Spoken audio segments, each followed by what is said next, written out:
Hallo, willkommen zu meinem neuen Motorradreisevideo. Wer bereits meine Norwegen-Videos kennt, merkt schnell, dass ich nun meine Videos nachvertone, um euch mehr Infos zu der Reise zu geben. Ursprünglich hatte ich eine Tour in die Dolomiten, Gardasee und so weiter geplant, aber das hat dieses Jahr zeitig nicht geklappt. Mir stand leider nur eine Woche im Herbst zur Verfügung. Deshalb entschied ich mich für die geführte Kreta-Tour, organisiert von kretamototours.de. Ich verlinke euch die Webseite in der Beschreibung.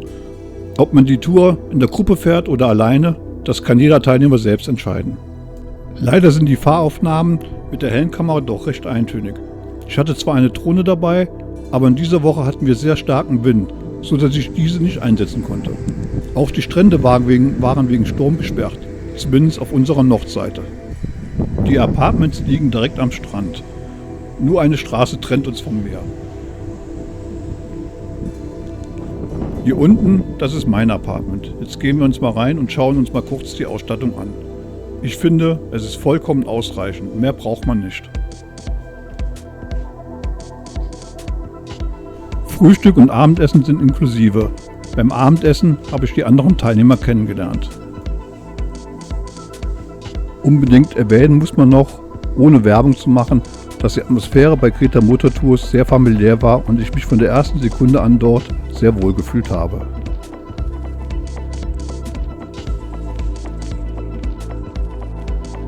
Am Dienstag, unserem ersten Tourentag, fuhren wir zunächst zum Motorradverleiher und nahmen unsere Motorräder in Empfang.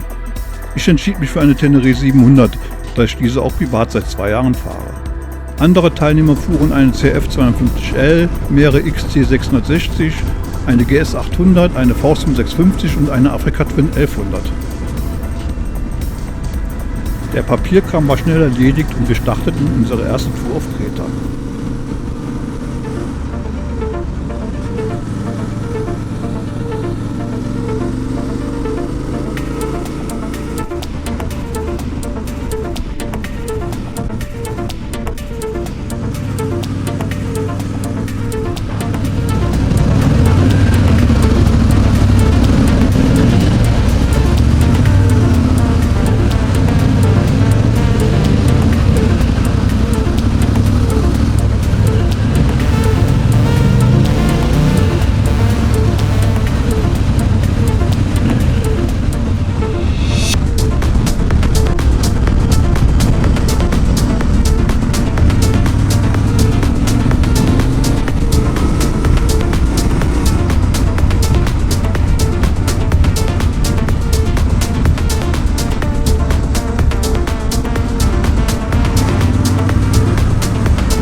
Die 220 Kilometer Tour am Mittwoch führte uns auf eine Hochebene und zu einer Sternwarte.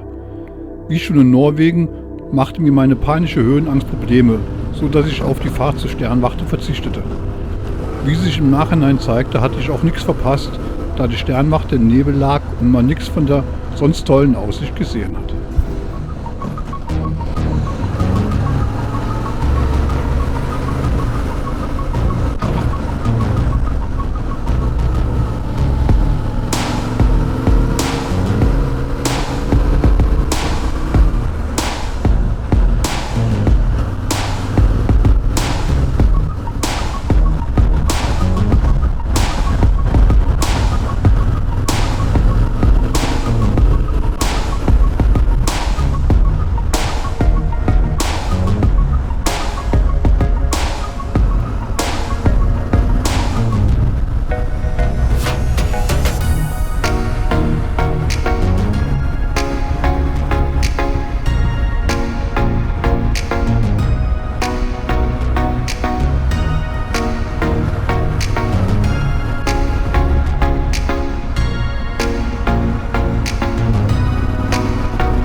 Am Donnerstag fuhren wir an der schmalsten Stelle der Insel auf die Südseite von Kreta und legten an einem wunderschönen Strand eine einstündige Ruhe- und Badepause ein. Auch sonst hatte dieser Tag wieder viele Kurven und tolle Landschaften zu bieten.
Auf der Rückfahrt stoppten wir am Panorama Café und aßen dort diverse griechische Spezialitäten.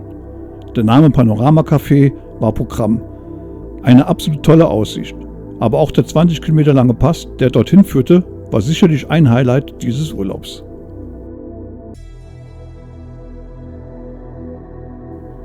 Am Freitag gönnte ich mir einen motorradfreien Tag und zog ein wenig mit meiner Kamera durch die Gegend und verbrachte viel Zeit am Strand mit Lesen. Allerdings gab es in der fußläufigen Umgebung kaum interessante Fotospots.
Hier noch 3 Bilder mit einer Langzeitbelichtung.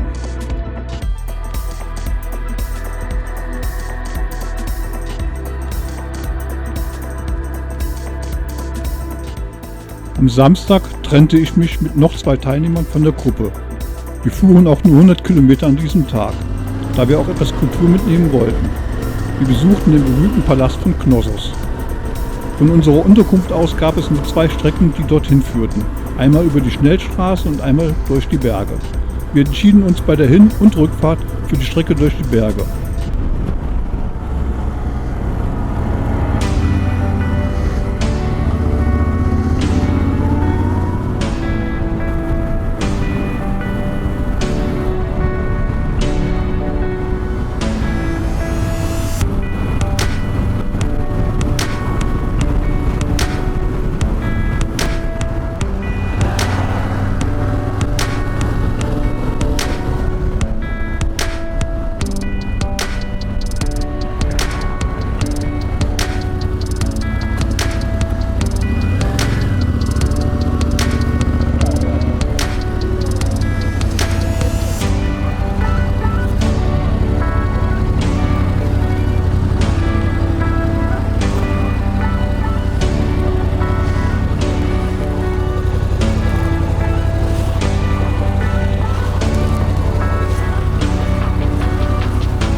Die Ausgrabungsstätte von Knossos war nicht schlecht, aber mit 15 € Eintritt viel zu teuer für das Gebotene.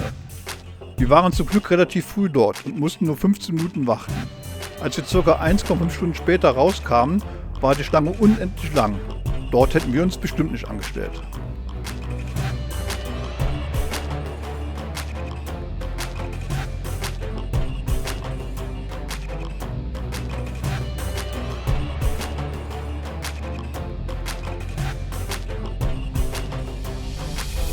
So schön die Gruppentouren auch sind, wollte ich auch einen Tag alleine fahren. Der Vorteil ist ganz klar, man kann Fotostops machen, da wo man möchte und auch so oft man möchte. Teils fuhr ich Ziele an, die wir schon zuvor als Gruppe besucht hatten. Damals aber teilweise über die Schnellstraße. Ich habe meine Tour so geplant, dass ich nur ein paar Kilometer auf der Schnellstraße verbringen musste. Ansonsten ging es über schmale Pässe über die Berge.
Am Abend brachten wir noch die Motorräder zum Verleiher zurück. Auch dies ging völlig problemlos. Die Motorräder waren alle in einem gepflegten Zustand, teils mit hoher Laufleistung, aber 1A in Schuss. An unserem letzten Abend wurde noch ein abwechslungsreiches Barbecue serviert. Das Abendessen war jeden Tag sehr gut und abwechslungsreich. Mein persönliches Fazit: Es war eine tolle Woche mit vielen Eindrücken und Erlebnissen. Gerade wenn man wenig Zeit hat, ist diese Art des Motorradurlaubs eine schöne Alternative. Ich werde dies bestimmt noch einmal wiederholen.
Danke, dass du dir dieses Video bis zum Schluss angesehen hast. Ich freue mich über jeden Like und Abo.